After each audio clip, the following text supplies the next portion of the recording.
particularly in the public sector, what I've seen is that we need to educate people why there's legislation, why there is procurement in the public sector, because the legislation is for public good. It's for us to be accountable, in terms of how do we expend, the public funds. In terms of accountability, once you understand why there is legislation, for me, I believe that you'll be able to, you don't need to be policed, for example, in terms of doing your job, in terms of being accountable. However, what we see is that even though this legislation is available, we tend to be non-compliant.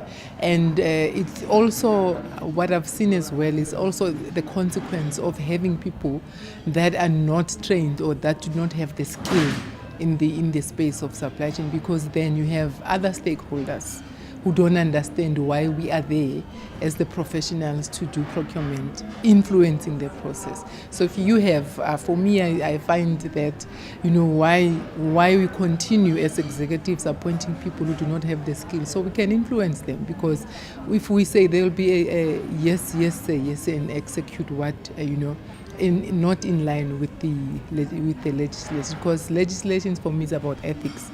So if you understand who you are, what you are about, and the value that you have to do, there shouldn't be anyone who has to tell you why you have to comply.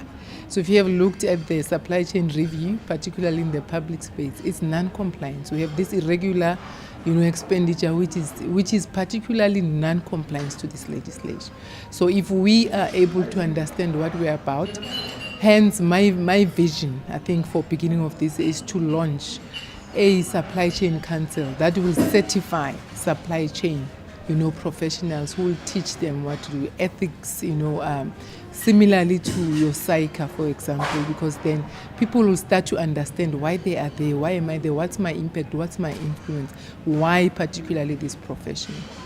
For me, it brings collaboration, or you have lessons, particularly from both public, yes, in the space that you are in, but also from abroad, international, also from the private sector. You learn about the best practice, how it's done in the other entities, and how you can collaborate. I think the key thing for me is not to operate in silos.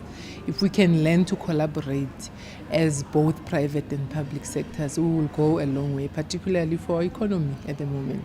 Because if you look at what we do without collaborating, we do things in silo. But in public sector, for example, we also have to use procurement for socio-economic development, for the past imbalances. So if we can, partner with private sector, collaborate, I think we can go a long way. We can contribute into, eradicate duplication, for example. In some instances, we can create jobs. We can produce locally, because with consolidation and economies of scale, we can leverage amongst each other and contribute towards economic growth.